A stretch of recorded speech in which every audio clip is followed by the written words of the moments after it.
When I was 17, I went through the most horrifying 3 months of my life. It started when my mom casually asked if I was angry when I came home because she kept hearing the basement door slam. My room was in the basement at the time, but I hadn't noticed anything unusual. Maybe I had slammed the door too hard by accident. I didn't think much of it until that night. I was in the living room, playing a game on the computer and listening to music. My dad was asleep on the couch behind me, and my mom was fast asleep in their bedroom. Suddenly, I heard the basement door open and slam shut. I pulled out my earbuds and listened. My first thought was that my sister had come home from college unannounced, but even that seemed odd. It was around 12:30 a.m. Before I could process it, I heard the door open and slam shut again. The handle had a very distinct sound when turned, and I heard it clearly. A chill ran down my spine. I got up and started waking my dad. "Dad, Dad, someone's breaking into the house." At first, he brushed me off, half asleep. Then, the door opened and slammed again. Realizing I was serious, he jolted awake. I handed him the fire poker, grabbed the fire shovel, and we started searching the house. We checked downstairs first. Nothing. The doors were locked. The windows were locked. No one was there. We shrugged it off and went back upstairs. That was only the beginning. The door slamming incident happened on a weekend. That Monday, I got home from school and went downstairs to watch TV. My parents wouldn't be home until around 5 or 5:30 p.m., so I was alone. Around 4:30 p.m., I heard loud, heavy footsteps coming from upstairs. I assumed my mom had gotten off work early, so I went up to talk to her. But when I checked, the house was empty. No one was there. I even looked outside. Her van wasn't in the driveway. Weird. I went back downstairs. The second I sat down, the footsteps started again. Loud, heavy, like someone wearing boots. This time, I didn't go up. I just sat there, listening as the footsteps moved through the house. My parents' bedroom was directly above mine, and I could hear the floor creaking. The next day, the same thing happened. But this time, I heard my name being called. At first, I assumed it was my mom, since she would often yell down at me. I went upstairs. Again, no one was there. Later that night, while watching TV, I heard my name being called again. This time, it started at the top of the stairs and moved closer down into my room. I froze. My entire body was covered in chills. Not knowing what to do, I sat silently, heart pounding. I told my girlfriend about everything that had happened. The door slamming, the footsteps, and now the voice calling my name. She was skeptical, but listened. A couple of days later, she came over. Sometimes she'd pick me up for school, and we'd skip class. Yeah, not the best habit. That day, we were in my room and I fell asleep for about an hour. When I woke up, she stared at me with a worried look. "What's wrong?" I asked. She just kept staring. I sat up. "You heard something, didn't you?" She hesitated, then nodded. "Yes, I heard your name. Twice." At this point, the footsteps and the voice calling my name became an almost daily occurrence. It happened so often that I started to get used to it. One morning, my girlfriend came to pick me up for school as usual. She walked into my room and immediately asked, "What happened to your glass?" I was confused. "What do you mean?" She pointed to the nightstand. There sat my thick beer mug, the one my sister got me from the brewery. Only, it wasn't in one piece anymore. It was cut clean in half. The top half sat neatly on the table, the bottom half still intact. The cut was perfect, like it had been sliced with a laser or a sword. We both just stared at it. Another morning, I had a dream that someone was running their fingers through my hair and touching my forehead. When my girlfriend arrived, she immediately asked, "What's on your forehead?" I went to a mirror. 3 long scratches ran from my hairline almost down to my nose. I had no explanation. Later that day, we heard my cell phone ringing, except I was holding it, and it wasn't making any noise. We could hear the ringtone somewhere in the basement walls. That was enough. We left. One night, my buddy and my girlfriend's brother stayed over. We played video games and crashed in the basement. We woke up to her brother screaming. At the foot of the couch he slept on was a heavy wooden table, one my great-grandmother had passed down.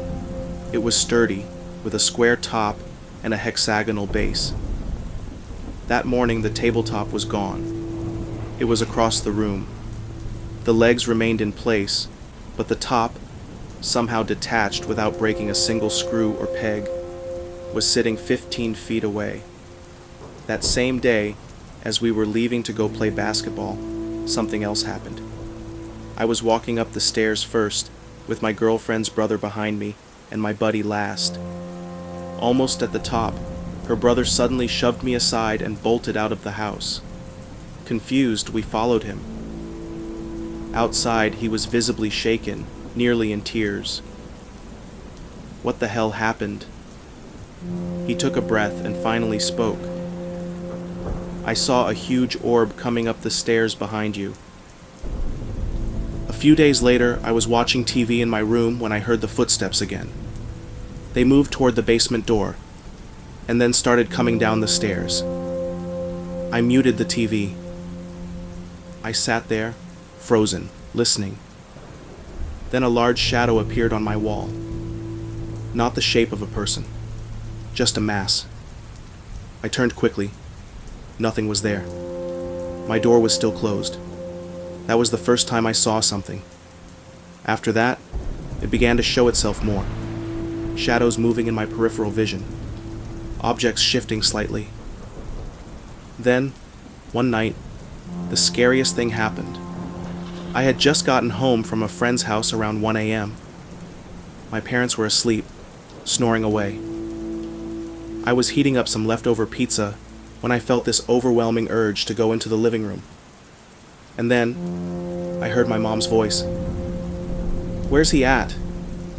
But it wasn't my mom. I stood there, paralyzed.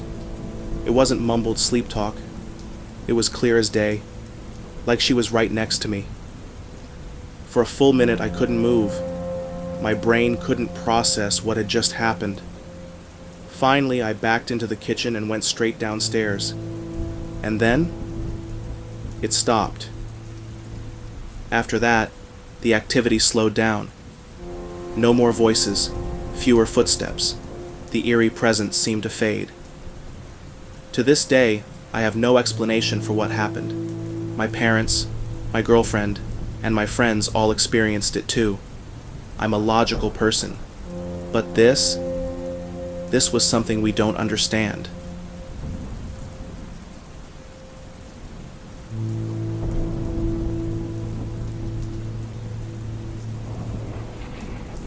This happened about 5 years ago when I was 10 years old. It was during lockdown, so I didn't have much to do besides spending time with family or playing video games. I loved going to my aunt's house, so I ended up spending almost my entire quarantine year there. Now, even though I was just a kid having fun, I was also obsessed with ghost videos. I would watch tons of them, and even tried to interact with the paranormal whenever I could. Looking back, I know that might sound weird, creepy, or even dangerous, but at the time, I thought it was cool, and eventually, I got what I wished for. An interaction. But it did not go well. It was a normal day of playing video games with my aunts, watching videos, and making TikToks. That night, my grandma came over for dinner. It was pretty late when she arrived, and she had brought along our new black poodle puppy. At some point, she asked me to take him outside. It was dark and fairly late, but I took him out to the front yard anyway. My aunt's front yard was nice. It had a raised, grassy area above the road, which is where I let the puppy roam around. I left him there for about 5 minutes before my grandma called me to bring him back inside. No big deal. I called him once. I called him again. He wasn't listening. He was in a playful mood, so I knew I'd have to go grab him. But before I could take a step, I stopped in my tracks. Right around the corner, near the front door outside, I heard a girl whispering. As the title says, it was inaudible. I couldn't quite understand what she was saying, but I heard her, clearly. I froze. My stomach dropped. Then the fear hit me, and I started bawling.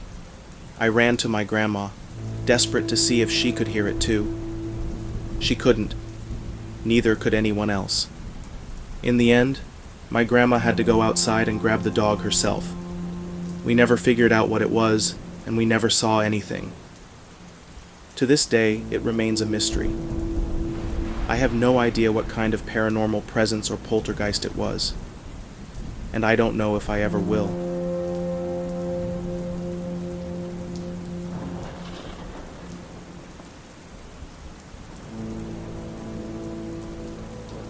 Last month, I wrote a story about the unusual things happening in one of our hotel rooms. It got a few upvotes, so I figured I'd continue writing about it whenever I have time. Sorry for the writing again. I'm just a regular person, not an author or anything like that. I'll probably post one of these updates every month or so, as long as the weird things keep happening. As you can see, it's been about a month since we closed off the room. But since I'm greedy and want to rent it out, we decided to open it back up. Sure enough, the weird activity hasn't stopped. Recently, a girls' softball team came to town and wanted to book the entire second floor. Of course, I couldn't turn down that opportunity, so I had our maintenance guy move everything out of room 208 and relocate it to the lower level. The room was cleaned twice and fumigated. Everything was set and ready to go. Or so we thought. We had 4 high school girls staying in the room. After they checked in, I waited about an hour to make sure everything was okay. We brought them extra pillows, towels, the usual stuff. Then, I went to my own room to get some rest before morning checkout. Well, that didn't happen. First, we got a call from the police station saying someone from our hotel had dialed 911, whispered, and hung up. Naturally, we took this very seriously. We immediately checked the hallways, but didn't hear anything. I went to my office, pulled up our phone system records, and, you guessed it, the call came from room 208. I called up to the room and told the girls, "Hey, you can't be calling 911 on our phones." They denied it. I figured it was a mistake and told them to be careful. They assured me no one had called 911. About an hour later, the police station called again. Another 911 call.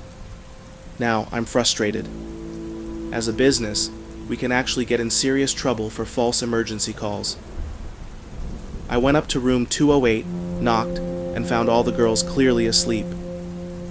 The coach from 4 doors down stormed over, furious, thinking they were messing around. To stop any more issues, we removed the phone from the room. Problem solved, right? Wrong. At 3 a.m., when the hotel was quiet, every phone in the office lit up. A red 911 alarm was flashing on both front desk phones, my office phone, and even the main switchboard. I had never seen this happen before. And guess where it was coming from? Room 208. At this point, I went from angry to genuinely worried. How was the system registering a 911 call from a room that had no phone?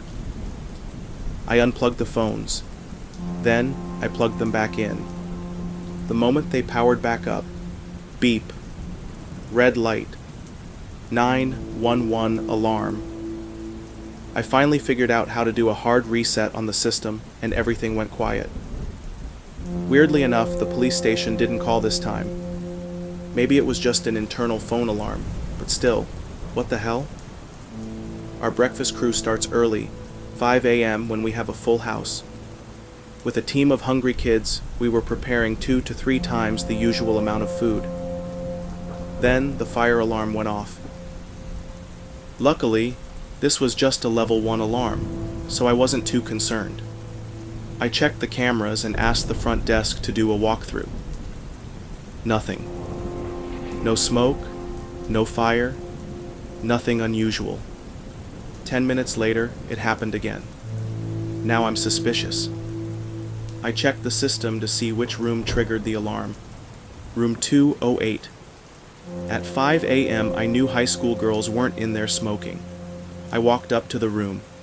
Again, nothing. When the girls checked out later that morning, we inspected the room. No smoke smell. We even used our air quality machine, which detects cigarette or marijuana use. Negative. Weird. That night, the room was empty. Yet another alarm went off. This time it wasn't a fire alarm. It was a low water pressure alert. Now, for those who don't know, a low water pressure alert means the sprinkler system might not function in case of a fire. I grabbed my keys, went up to room 208, and opened the door. The sprinklers were going off. Water was spraying everywhere, soaking the brand new TV, coffee maker, and basically everything in the room. I ran downstairs, shut off the water valve, and the sprinklers finally stopped. By the time I went back up, the room was flooded. We brought up the industrial carpet cleaner to suck up as much water as possible. Room 208 was officially closed again. There have been 2 or 3 other strange incidents this month, but I have to get back to work. Hopefully this update is enough to hold you over for a week or 2 until I can find some free time. Thanks again to everyone who gave me upvotes last month. I honestly didn't expect anyone to even read this thing.